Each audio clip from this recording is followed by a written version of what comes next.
Agora está no momento que a gente vai ter a formar a mesa aqui para ter uma discussão, né? Não é isso? Então, eu vi que tem 5 cadeiras, eu convido os 5 palestrantes agora de manhã, eu vou ficar de pé aqui, por favor. Vai ser difícil quem vai sentar. Isso, é bom, você já decidiu isso aí, Reinaldo. Não, acho que o momento agora é para a gente ter alguma discussão e ter perguntas. Hã? O Chico é à tarde, né? Isso. Só tinha lugar para um cara bonito de manhã, que era você, Reinaldo. Por favor.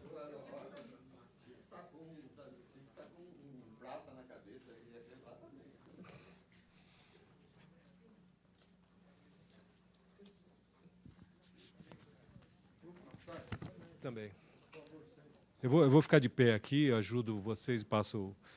então, a gente tem agora a oportunidade de ter alguma discussão. Não sei se a gente teria alguma pergunta da audiência, professor. Não, eu queria começar por uma velha discussão que tem aqui no Sena, que de tempos em tempos retoma essa discussão, que se o Sena deve ou não ter um curso de graduação. Um curso próprio. Quantas vezes a gente fez reunião, avançamos num programa de graduação e essa graduação nunca se consolidou. Eu, particularmente, acho que a gente não precisa um curso de graduação, mas eu queria escutar dos senhores. Porque eu lembro que, antigamente, para você se tornar um instituto da USP, você tinha que ter um curso de graduação. Então, Reina, teve um tempo que o Sena precisava ter um curso de graduação. Hoje, que eu entendo que, para ser um instituto, não precisa ter um curso de graduação mais, mas, por muito tempo, precisou. Então, eu queria voltar a essa pergunta, que foi uma pergunta que o Durval, diretor da Exalc, me fez. Vocês pretendem ter um curso de graduação? Então, eu acho que eu queria escutar dos senhores se o Sena deve ter um curso de graduação ou não.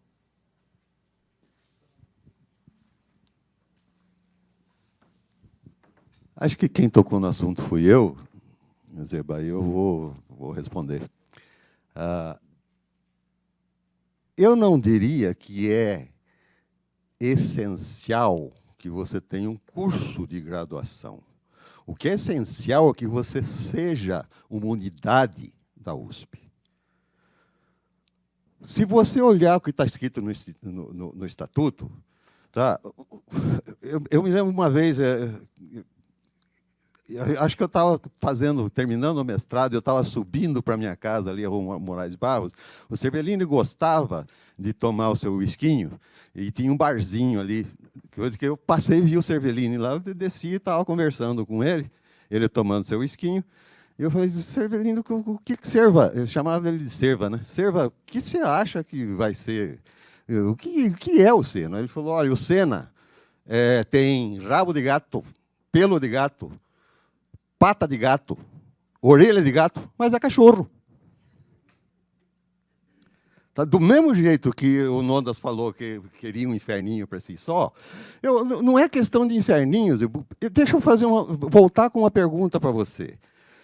Quantos % das disciplinas da gestão ambiental são dadas por docente do Sena? Olha, quando eu saí daqui, era 35% a 40%. Então, todo mundo, você dá aula de graduação. A maior parte do pessoal que está aqui hoje dá aula de graduação. Qual é a vantagem que a gente tem de estar dando aula de graduação e não ser uma unidade? Veja bem, o Sena tem departamento pessoal, o Sena tem departamento contábil, o Sena tem tudo. Tem tudo para ser cachorro e continua sendo gato. Esse é o meu ponto. Não é questão de necessidade ou não.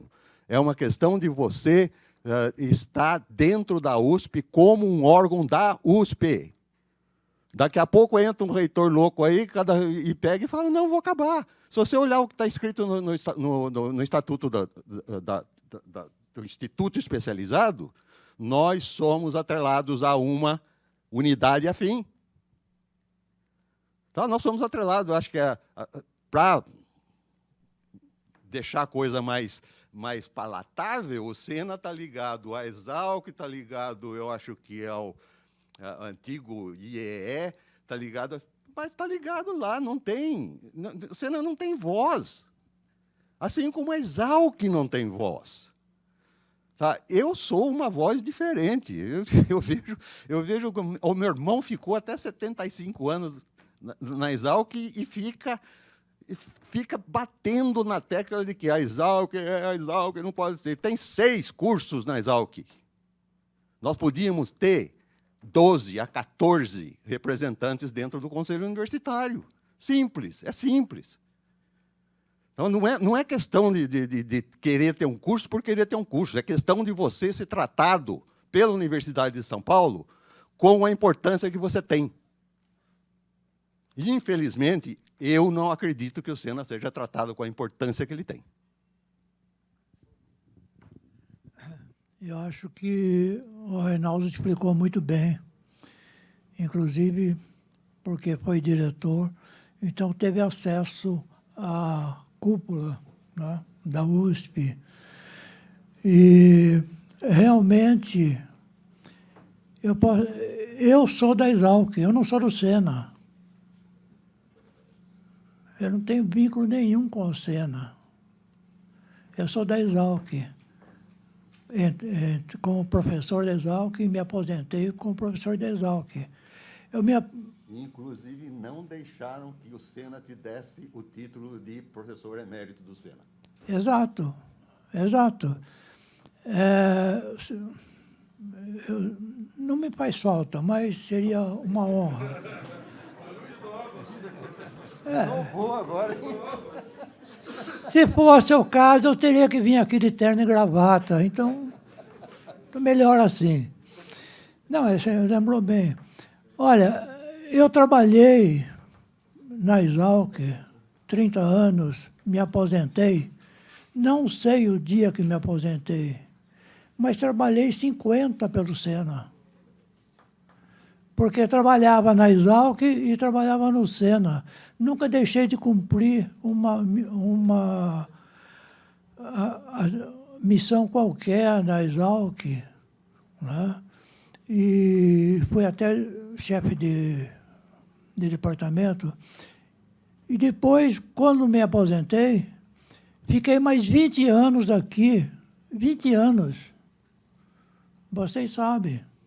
Fiquei com vocês lá, dando palpite, transmitindo um pouco da experiência. Então, no coração, eu sou Sena, não sou Exalc. Mas o Reinaldo explicou muito bem. E o Cervelino errou. Ela não é um paquiderme, é meia dúzia de paquiderme. Ou mais ainda, porque dificilmente você encontra naquela congregação uma pessoa que enxergue um palmo na frente do nariz. Agora, tem que ser feito um trabalho. Tem que ser feito um trabalho. Eu não sei como, porque nesses anos todos, nesses 60 anos de Exalc, já mudou tanto estatuto, já mudou uma série administrativa, não conheço mais, não posso dar palpite. O palpite que eu digo, e repito aquilo que o Reinaldo falou, tem que trabalhar, tem que lutar. Lembrando que, como já foi dito aqui, a Tsai lembrou e outros lembraram, né? O Sena podia ser hoje uma unidade, a Exalc podia ser um campus, podia ser até uma outra universidade. Aqui nós tivemos pessoas de visão, como o professor Brigger. O professor Brigger trabalhou muito nesse sentido, não conseguiu nada que eu saiba, né? Mas, quando ele se aposentou, ele saiu daqui, se aposentou na Exalc e foi trabalhar junto para a constituição da Unicamp.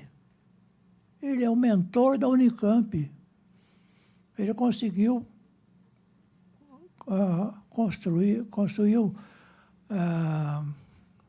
ele conseguiu dar as orientações, ensinou os caminhos, ensinou o que tinha que ser feito para a Unicamp. E a Unicamp se sabe que é hoje.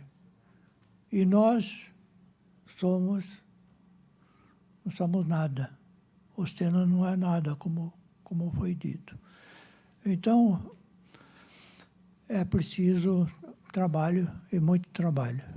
Deixa eu só complementar uma coisa.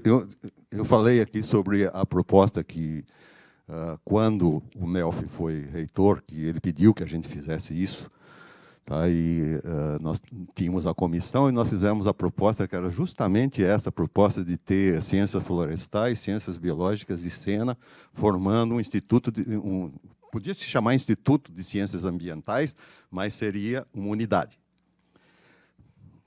Perdemos, acabou. Acho que uns 3, 4 anos depois que eu tinha me aposentado já, essa história voltou. Foi feita a proposta pelo Paulo Kageyama, das Ciências Florestais. Exatamente a mesma proposta. Tomou também, não conseguiu.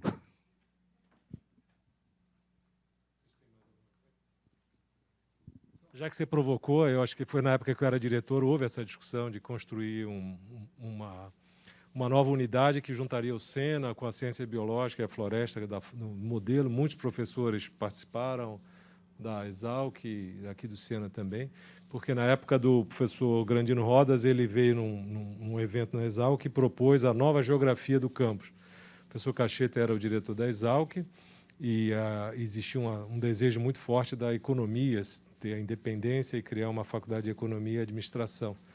E, na época, foi também no final da gestão do professor Rodas, foi meio melancólica e, eventualmente, isso foi jogado a par.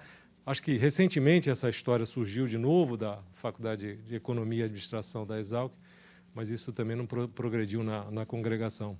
Desculpe, professor Tuma. Não, só para, se a memória me falhar aqui, por favor, me corrija. Só para dizer o seguinte, como essas coisas são cíclicas, né? Eu lembro muito bem que o Sena queria se transformar numa unidade. Essa proposta foi lá, muito tempo atrás, para a USP. Quem que decidiu que o Sena seria um instituto especializado?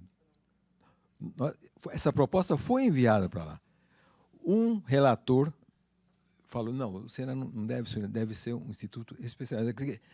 Havia uma vontade dos docentes, dos pesquisadores, né, de se transformar numa unidade. Quem não quis essa transformação foi a própria USP. Agora, está me dizendo que é a própria USP pelo MEF. Essas coisas são cíclicas, isso deixa a gente um pouco confuso. Será que a USP agora não é a favor? Só para colocar esse ponto. Turma, você tem razão, mas na época que eu me lembre também, o Sena não tinha estrutura suficiente para ser uma unidade. Nós éramos poucos.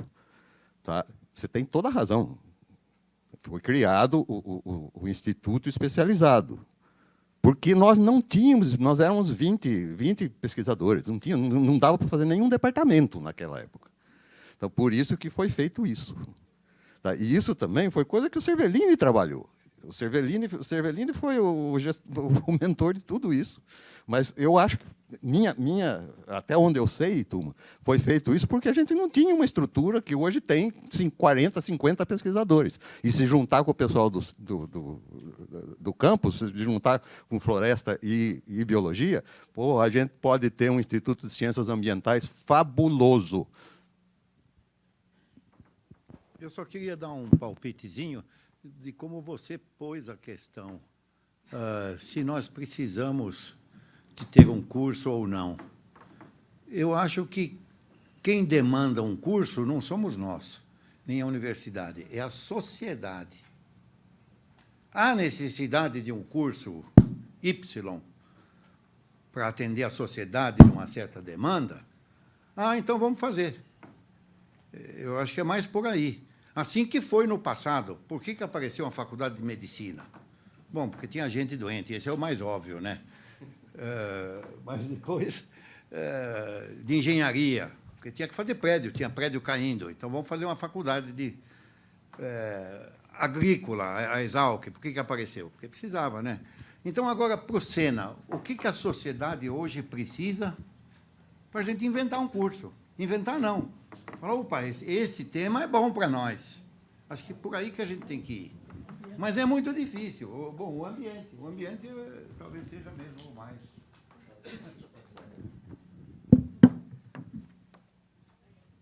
Para completar, eu queria dizer que existem cursos, como o Siena foi demandado na época. O Siena foi para poder formar os alunos de graduação numa outra visão. Eu acho que nós podemos fazer um grupo, sim, pequeno, menor, mas para cientistas que tenham proposta do Sena, de formar cientistas com as áreas que não são dadas muito normalmente e trazer alguns professores também. Nós temos sistemas agora, tudo online, trazer professores até internacionais. Eu acho que isso seria uma visão que o Sena e o pessoal gostaria muito de ter. Até inglês, não tão grande, mas uma célula, para começar. 20 alunos, 40 no máximo, mas com essa visão de resolver um problema nosso, tropical. Nós temos a parte do ambiente, agricultura ambiente, e, inclusive, reservatório de água, contaminações, que nós podemos trazer, sem precisar ser agronomia só, né? Não é produção, mas a qualidade ambiental. A qualidade ambiental pode ser trazido, sim. Eu sou me candidato a trabalhar junto. Eu vou me permitir, com todo o respeito, discordar da Tsai, que o Siena não foi uma demanda da sociedade. O Siena foi uma demanda do que o Nondas falou, que a gente precisava ensinar agrônomo a ser físico, ou vice-versa. E eles precisavam... E no momento, as cabeças pensantes que estavam fazendo o Sena precisavam de corpo técnico para poder trabalhar, precisava de gente. Então, eu acho que é diferente. Tá? Hoje, se você for olhar, hoje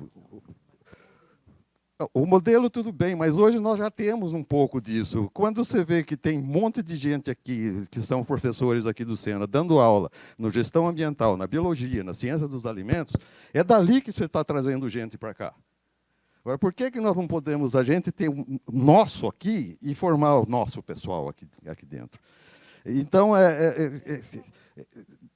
eu só queria discordar e dizer que não foi uma pressão da sociedade, foi uma pressão do Nondas e do Cervellini. Eu queria sugerir agora, a gente tem uma outra pergunta da audiência, do Rafael, que é aluno de doutorado da Marli. Eu só posso falar uma coisa? Claro. Uma coisa, mas é a respeito da briga que tinha para conseguir áreas aqui. Tá? Eu me lembro quando eu fui diretor, nós estávamos querendo um pedaço da Exalc, que é onde está o teu prédio hoje.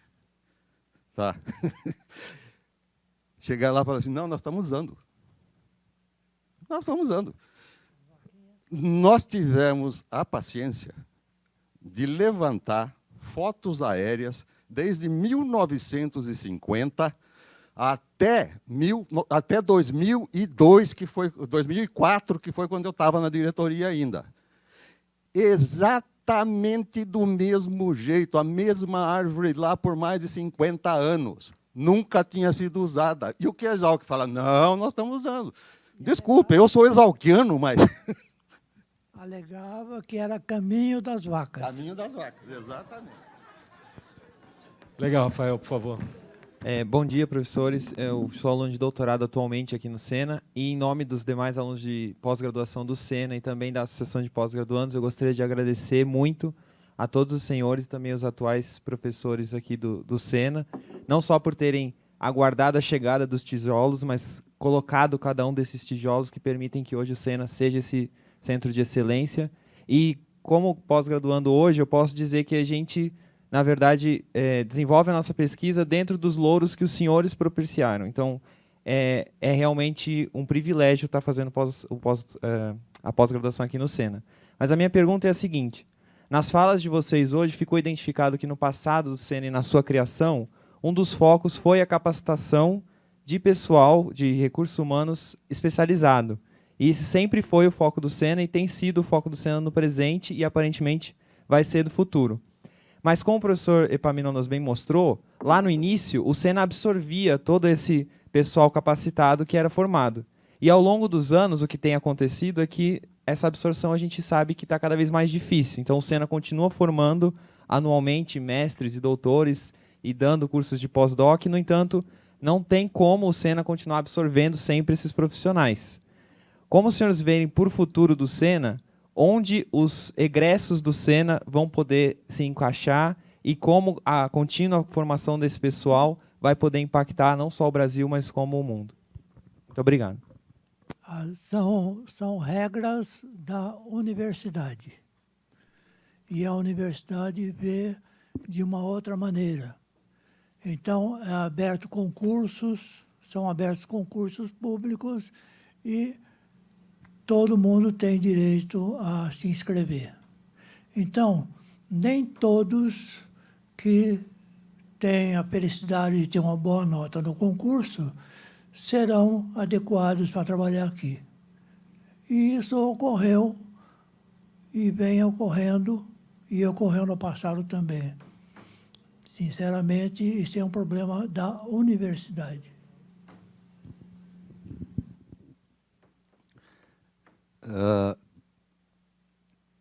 Eu não sei, eu vou voltar a lembrar de quando a gente estava nos barcos lá na Amazônia, que a gente conversava sobre isso. Foi lá que eu aprendi uma coisa também, que eu consegui ver uma coisa, e continuo com essa visão. Energia nuclear, radioisótopos e isótopos estáveis são excelentes ferramentas. Excelentes ferramentas para você estudar processos. Tá? Então, é isso que eu acho que o Sena sempre fez e deve continuar a fazer. Formar pessoas que têm a noção do que é essa ferramenta, mas sabe mexer, por exemplo, você mexer com o ciclo de água no Nordeste. Você usa uma ferramenta, mas você está lá no ciclo de água. Você está nos problemas. Para mim, os problemas ambientais são enormes que nós estamos passando. E nós temos que focar nisso. Tá? Novamente, eu acho que você consegue melhorar um pouco isso se a gente for uma unidade. Eu acho isso daí. Tá? E até está aberta uma vaga aqui no Sena, né? Não está? Eu falei que eu ia me candidatar. Ele falou que eu não tenho experiência.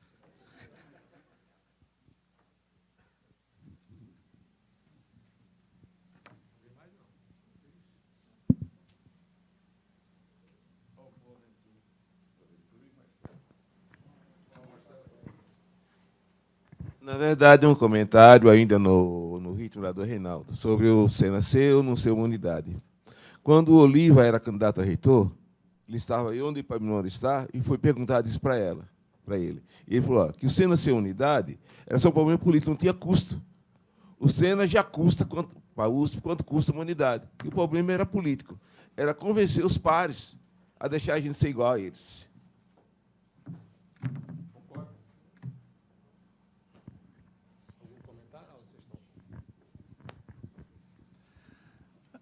Olha,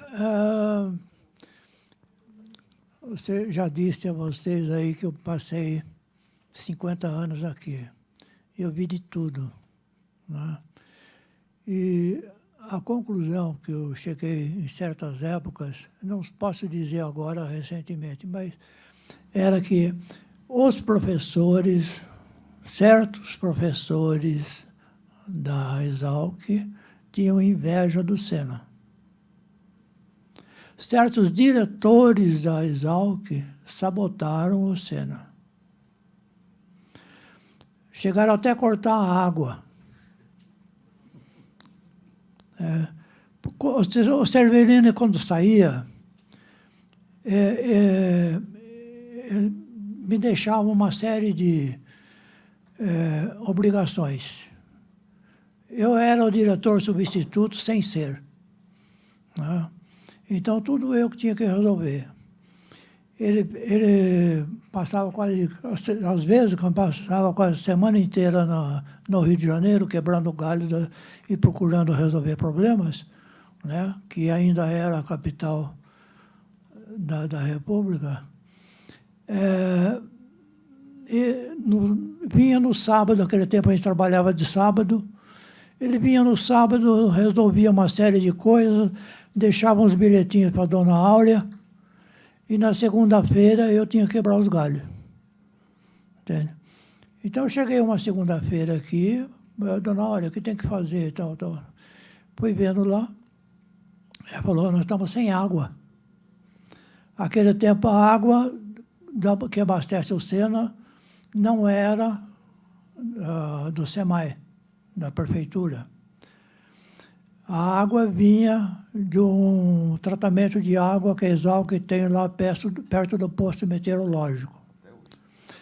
Até hoje tem. Até hoje, E tentamos colocar fazer um poço artesiano aqui, que tem aí uma casinha fechada, torneira, né? Não sei se... Tem que estar aí ainda. Mas deu água salobra, não podia usar. Então, a água vinha da Exalc para cá. E teve um diretor, por sinal péssimo diretor, da Exalc, que simplesmente fechou a água do Sena. Entende? Uma atitude de inveja, uma atitude de... não tem cabimento. E eu tive que quebrar o galho lá e conversar o cara e abrir a torneirinha, porque senão o Sena não podia funcionar. Esse é um exemplo, mas existem outros também.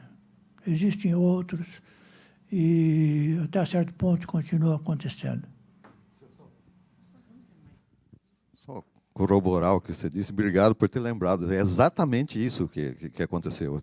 Foi uma questão política, mas a política aqui interna nossa e da Exalc, do campus nosso.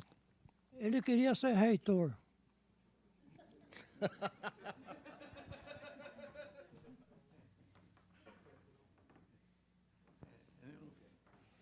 Até agora, nós pagamos o SEMAI. Tivemos que fazer isso. Nós vamos entrar agora para a junção.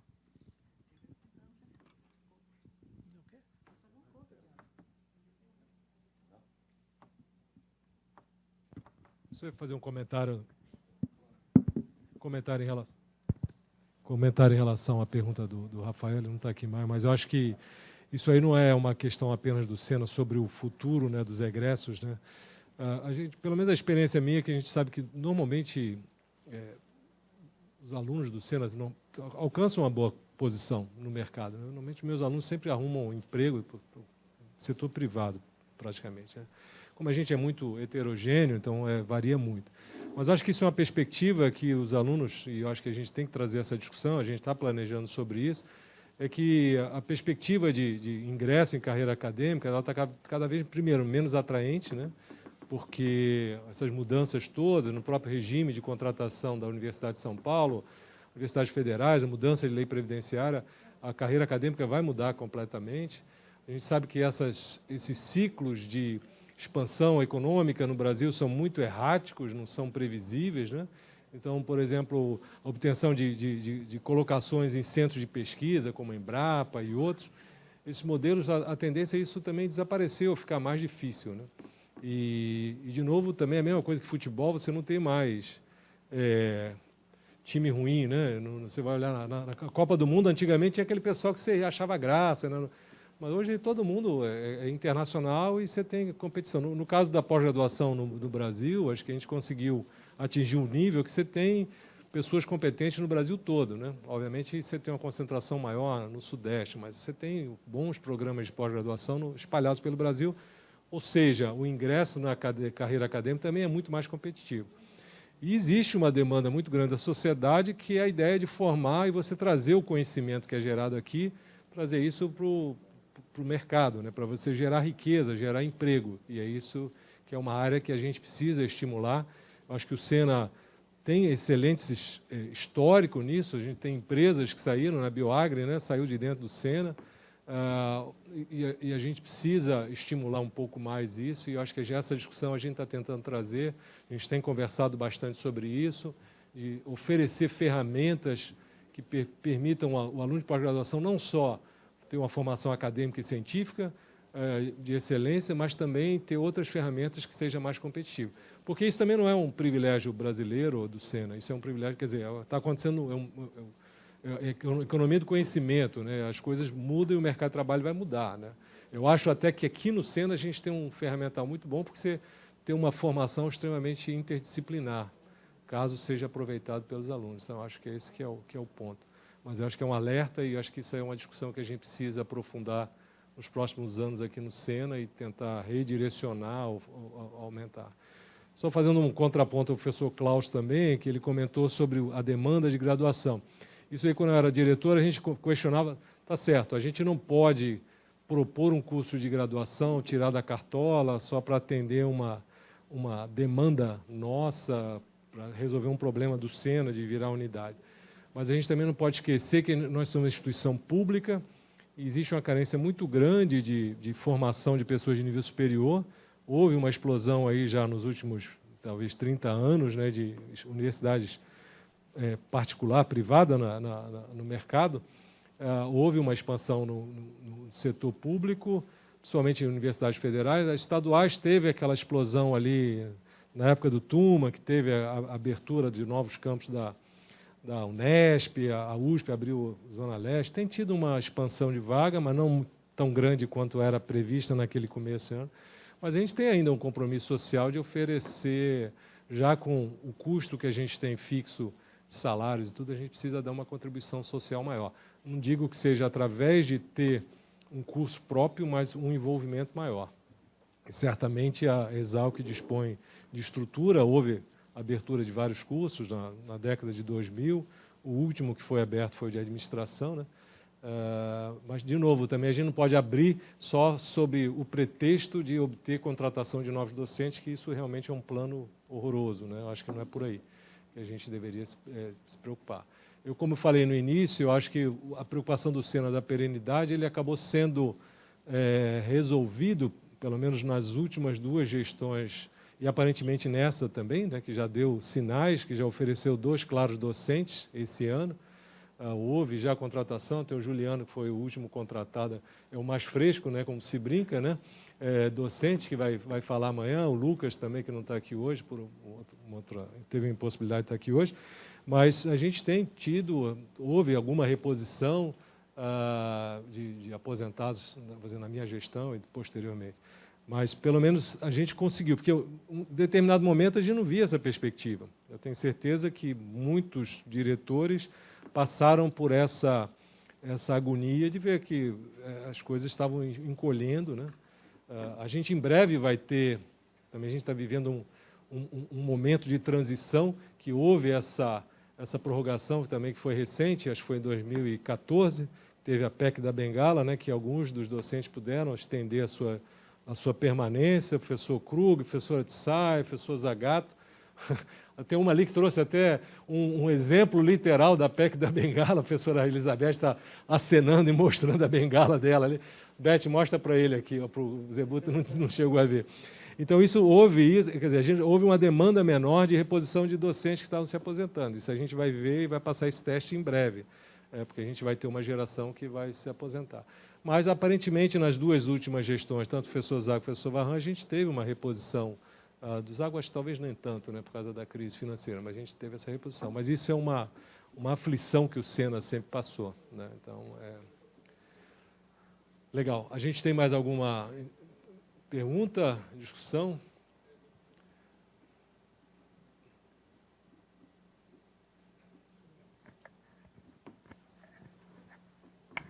Bom dia a todos. Eu só queria lembrar que em 1988, você lembra, turma, acho que o Trivelin também estava junto, nós preparamos um documento, a USP estava reformando, tá certo, seu regimento, né, o seu estatuto também.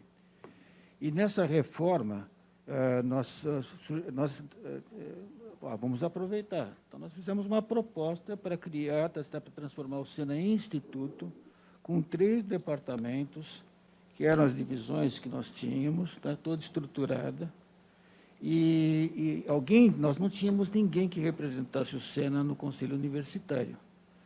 Então, nós pedimos uma audiência com o professor Dalmo Dallari, que era diretor da Faculdade de Direito, e nós fomos para São Paulo, né, esperançosos de que o professor Dalmo levaria a nossa proposta. Alguém falaria por nós. E ficamos, né, conversamos lá com o professor Dalmo, ele se dispôs a levar a nossa proposta, e eu lembro que no dia da reunião do Conselho Universitário, nós estávamos lá, claro, do lado de fora da sala do Conselho, aguardando o final da reunião para saber se eles haviam deliberado pela inclusão do SENA como unidade, como um novo instituto. O professor Dalmo não falou nada, ninguém falou nada. E você sabe, Reinaldo, o professor Melfi, conversando com ele, ele fazia, na época ele falou para mim, conversando aqui, a gente tinha uma defesa de tese, o pessoal celebrava na sedinha, e conversando com ele, poxa, professor, o senhor podia pegar e defender o SENA lá como unidade, né? Falei assim, não, eu não quero. O SENA é um exemplo de unidade, vamos chamar assim, entre aspas, que funciona. Não tem toda aquela burocracia dos departamentos. E ele falou assim, eu prefiro deixar o SENA como está, é muito ágil. Vocês sabem as coisas muito... Do ponto de vista olhando só para a parte, ele olhando como ele via o SENA, isso pegou a gente de surpresa. Então, eu fiquei muito surpreso, de qualquer maneira, foi feita essa tentativa. E foram feitas. Só eu queria dizer para você que naquela época que a gente discutia, eu também achava que o SENA podia ter um curso, tá certo, de graduação para formar cientistas. O SENA era um exemplo. Tinha uma rede, tinha toda uma estrutura já montada. Essa seria, qual o objetivo? Formar cientistas. E se você olhar, as pessoas têm uma formação multidisciplinar. E você, hoje, quando você procura profissionais com esse tipo de conhecimento, o SENA provavelmente cobriria essas funções. Vamos olhar para um todo, né? Mas também a gente discutiu isso aqui, né? E muitos colegas não foram contra, ao contrário, a gente podia ter outras possibilidades. E só para lembrar, o Zagato, um tempo atrás, ele falava que a gente falava em transformar o SENA em um instituto de ciências analíticas, né?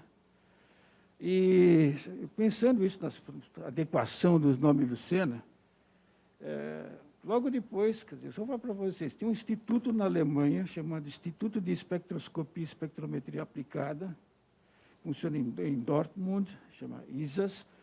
Eles mudaram o nome, exatamente para Instituto de Ciências Analíticas, como o Zagato havia previsto, talvez a gente pudesse ter aqui no SENA. Eu deixo isso só como uma lembrança de coisas que foram discutidas, de ideias que foram colocadas. Então, é isso aí. Não foi falta de esforço, né? Mas fica aqui para a lembrança de que talvez não seja uma tarefa muito fácil transformar em unidade. Eu acho que seria fácil transformar, mas faltou, talvez, na Reinaldo, vontade, né? Isso que você coloca aqui da representação, né, do campus, etc. Lá. Isso é uma história antiga e também tentamos de várias maneiras, mas não sei. Sabe, Chico, eu vou me permitir também, com todo respeito, discordar um pouco de você quando o Melfi disse que o SENA tinha que ficar como está. Eu estava como representante dos institutos especializados no Conselho Universitário. E saiu esse assunto. E eu pedi a palavra e falei, vocês aqui falam que o SENA é bom para formar cientista, é bom para fazer aquilo, é bom para pós-graduação, mas vocês não dão uma mão para a gente poder garantir a nossa sustentabilidade, que nós temos que garantir a sustentabilidade. E nisso daí, o Melfi era o reitor. Ele depois veio conversar comigo também. Ele falou, não, Reinaldo, não é assim. A Nina estava ajudando a gente a fazer o meio de campo lá na reitoria. Não sei se vocês lembram da Nina. O Zebu lembra da Nina, que ele gostava da Nina, era uma mulher bonita, né, Zebu? Mas nós fizemos tudo isso. No fundo, Chico, quem não quis que o Sena fosse unidade fomos nós. Foi a Exalc e o Sena. Tá? Nós somos ótimos em formar profissionais. Somos, sim. Somos. Mas nós vamos buscar a linha de base nos cursos de graduação. É verdade ou é mentira isso? Nós vamos buscar a linha de base nos cursos de graduação. Nós recebemos do pessoal da Exalc, nós recebemos também do pessoal que vem de São Carlos, o Marcelo estava aqui, que é um exemplo, que vem de São Carlos, etc. e tal, mas, gente, nós continuamos com pelo de gato, mas a gente é cachorro. Faltou um Cervelini. Exatamente. Complementando em relação a transformar o Sena em unidade, né? Quando eu era diretor, a gente fez uma proposta, né? A gente chegou a escrever baseado no documento que o Reinaldo tinha preparado, a gente encaminhou para a reitoria e nunca veio uma resposta, veio o processo de volta sem sim nem não, muito menos pelo contrário. Mas logo no início da minha gestão, a gente teve uma reunião que era o professor Roda se reunia com todos os diretores dos institutos especializados, que na ocasião eram 7, e a gente brincava que eram os 7 anões, que era o Instituto de Relações Internacionais, então, era o Instituto Especializado, o Sena, o Sebimar, o Instituto de Estudos Brasileiros, o IEA, o Instituto de Medicina Tropical. Acho que eu pulei algum aí. E a gente teve uma reunião, acho que foi em outubro de 2010, falando sobre isso, e as demandas de todos os institutos especializados que queriam virar unidade. E o Sena era o maior deles, na época, eram quase 36 docentes. E no mesmo dia a gente marcou logo na sequência, a gente marcou uma reunião, acho que foi em dezembro de 2010, e ocorreu lá no ICB, onde ficava no IB, onde ficava o diretor do Sebimar, e naquele mesmo dia havia um CO, e naquele CO aprovou a transformação do IRI em unidade, que tinha sido feito um acordo entre a professora Maria Hermínia Tavares, que foi a primeira diretora do IRI, com o professor Rodas, que a gente não ficou sabendo, e eles já aprovaram imediatamente, porque eles tinham interesse, e parece que o Rodas ia ser, se não tivesse o final melancólico, ele seria diretor do IRI, né? Ele seria professor do IRI. Teve a mãozinha da Nina aí também. A Nina foi diretora do IRI. Teve a mãozinha dela para empurrar o IRI para ser unidade. Eu sei que eles conseguiram, hoje, e por coincidência, o Pedalário atual, filho do Dalmo Dallario, que faleceu há poucos anos. Aí. Temos mais alguma pergunta, discussão?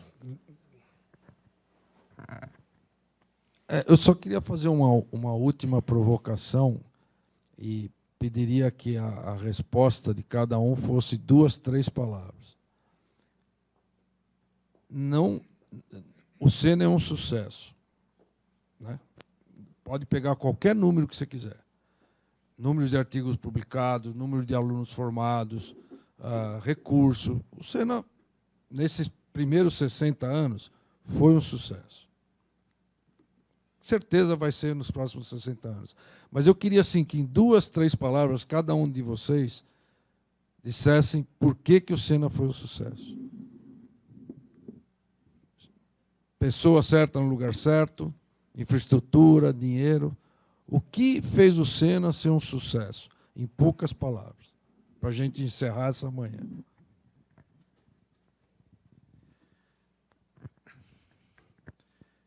O Sena é um sucesso porque a maioria dos pesquisadores aqui são inteligentes, audaciosos, dedicados, honestos,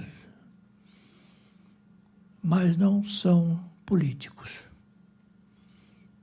Faltou político.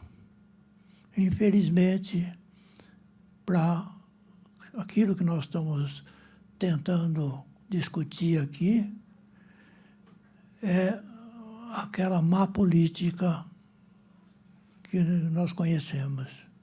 Mas será que nós não somos sucesso porque nós não somos políticos? A gente tem tempo de trabalhar e não ficar fazendo política? Não, a gente só trabalha.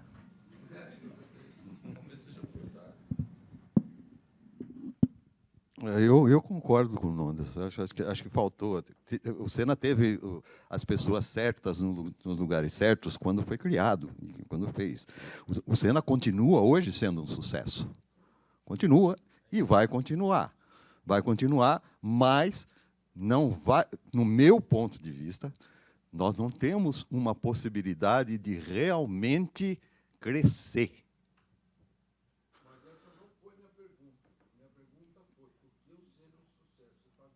As pessoas certas, nos lugares certos. A primeira pessoa que criou o Sena era um político e diplomata. E político também. Soube aproveitar a hora certa do negócio da barbaridade de Hiroshima e Nagasaki e buscar dinheiro lá no Átomos para a Paz. Só a transição de um regime democrático para uma ditadura, ele conseguiu fazer. Exatamente. Então, eu concordo. Falta um pouco isso hoje. Falta um pouco. O Sena não tem, me desculpem dizer isso, mas o Sena não tem representatividade lá na reitoria da Universidade de São Paulo. É muito pouco. Nós temos e vamos continuar a ter o respeito internacional. Você sabe disso, vocês sabem disso. Mas, desculpem, nós não temos o devido respeito da Universidade de São Paulo.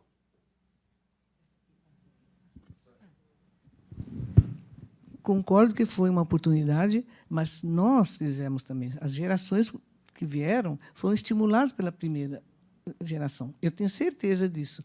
Mas também, eu acho que a extensão que nós temos aqui no Sena é diferente do trabalho que nós temos um completo... Não é política. Nós temos aqui um trabalho liderados pelo Krug, pela Beth, nós mesmos, de trazer novas tecnologias e aplicar também. E eu acho que a gente trouxe essa contribuição. Não, mas você acha que o nosso sucesso foi porque a gente sempre aplicou? Também. Vocês estão fugindo? Não, nós temos sucesso porque nós temos uma interdisciplinaridade no Sena. É muito grande, e isso é importante, mas, ao mesmo tempo, é um desgaste grande também.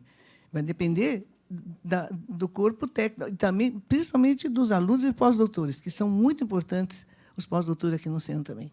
É outra equipe que está junto conosco. E acho que essa forma de a gente enxergar docentes, mais os orientadores, né, quer dizer, e também com os pós-docs, que estão... E acho que tem que dar muito mais força para esses pós-docs e os novos que têm vindo. Eu tenho certeza que a gente vai precisar deles para fazer mais política até, pelo que estão falando. Uma política positiva. Falta o Cláudio Tuma. Alô, tudo em ordem? Eu acho que a mola propulsora do Sena, nesses tempos aqui, o sucesso dele, tudo isso que nós falamos, vem do nosso esforço de um trabalho internacional. Se nós não tivéssemos nos ligado nos grandes projetos da IAEA e outros, trazendo peritos para fora, para dentro, e feito todo esse envolvimento internacional, nós não teríamos chegado aqui. Essa é a impressão que eu tenho. Eu lembro, quando eu comecei, em 1964, para publicar um trabalho no exterior, não era possível. Se você não tivesse um parceiro, uma contrapartida de algum instituto importante aí, você não subia e nem publicava. Falava, esse trabalho é do terceiro mundo, não tem valor, não tem peso. Então, eu acho que a nossa cooperação, eu não sei expressar bem, mas o nosso envolvimento internacional foi fundamental. E vai continuar sendo, porque o mundo é um só. Mais ou menos nessa direção, que eu diria que eu tenho a impressão que a formação que nós tivemos, aqueles jovens no Siena, eu, no meu caso, aquele estágio de 5 anos que eu fiz professorando aí no departamento de essa formação deu um grande impulso ao Sena. eu já era praticamente um pesquisador formado depois dos 5 anos. Eu já escrevia projeto de pesquisa, publicava trabalhos, fazia apresentações em congressos, então eu já era um pesquisador pronto depois de 5 anos. Então, quando eu entrei no Sena, o caminho foi mais fácil por causa disso. Eu dei meu exemplo pessoal, mas aconteceu com vários aqui. Então, acho que foi isso. Obrigado. Eu queria só terminar com uma coisa engraçada, não ficar só tudo sério, né? Então, nos velhos tempos, o departamento de genética dava aula de estatística. E o departamento de matemática também dava aula de estatística. E tinha lá o... Álgebra. Não, estatística. E então, os grandes rinocerontes, Brigger e Pimentel Gomes, eram duas forças, dois desses mastodontes que seguraram muitas dessas coisas que nós conversamos aqui, não é? Mas as vozes dizem, eu acho que eu estou certo, pelo menos eu sei a história, que é engraçada, que o Brigger queria formar um instituto de genética. Como nós somos instituto aqui, ele quis formar um instituto de genética. E teve uma reunião lá com o Pimentel Gomes, inimigão do Brigger, sentados numa mesa, e foram resolver se vai fazer o instituto ou não. Pimentel contra e Brigger a favor. E tinha mais uma pessoa, eu acho. Mas, de qualquer forma, o Brigger era o secretário, naquele tempo não tinha nem secretário, ele escreveu um ofício para o reitor e falou: a criação do Instituto de Genética foi aprovada com um voto a favor, com 2 votos a favor. E não mandou nada mais, né? Então foi aprovado com 2 votos e tinha voto contra. E assim foi. E o Instituto foi aprovado. Então tem esses casos também que são bem... Ou você sabe melhor essa história? Não, eu não sei melhor essa história, mas eu quero voltar ao que o Klaus falou da grande jogada que foi você ter feito o pessoal ter se associado a organizações internacionais. Novamente, Cervellini, ele aproveitou o tempo de achar para formar gente você precisa de dinheiro. Ele aproveitou e foi lá buscar na Comissão Nacional de Energia Nuclear. Os 5 primeiros anos que nós tivemos aqui no Sena, nós éramos contratados pela QNEM. Nós não éramos contratados. O Takashi sabe, você foi contratado pela QNEM. Eu também. Você também. Então, ele conseguia recursos. Então, falta, nesse ponto eu concordo com o Nondas, falta alguém diplomata e político para que consiga recurso, para que você consiga tocar a coisa para frente. Simplesmente isso. Já que foi citado aqui o Brigger, eu queria dizer que ele foi o mentor do Sena. Foi, vamos dizer assim, um orientador do Cervellini. Por exemplo, quando foi formado o primeiro Seneno, né, que não tinha sede, não tinha nada, e funcionava, como disse, na sala do Cervellini, e naquele tempo o telefone era uma coisa rara, custava uma fortuna para você ter uma linha telefônica. O Brigger cedeu da genética, cedeu para o Cervellini a linha 6482, que foi instalada no gabinete do Cervellini. E depois, com a influência dele na FAPESP, deu um Fusquinha verde, que a gente viajava para ir para São Paulo, para ir na USP, para ir, etc. Você sabe a placa do Fusca ou não? E eles são bem velhos quando dava álgebra. Caramba, vocês são velhos. Pessoal, agradeço, então, a presença de todos e o bom humor aqui que a gente está terminando. Foi realmente um grande prazer. Eu acho uma excelente manhã com a participação dos fundadores ou dos pioneiros do Sena. Fui instruído aqui para informar que nós vamos retornar às 14 horas. Teremos, então, a apresentação do professor Takashi, professor Boaventura, professor Trivelin, professor Krug e a professora Elizabeth. Então, eu conto com que são mais jovens, que são os mais jovens aí, que é a turma moderna, né? Então, a gente conta com o retorno de vocês e eu agradeço bastante a presença de todos. Obrigado.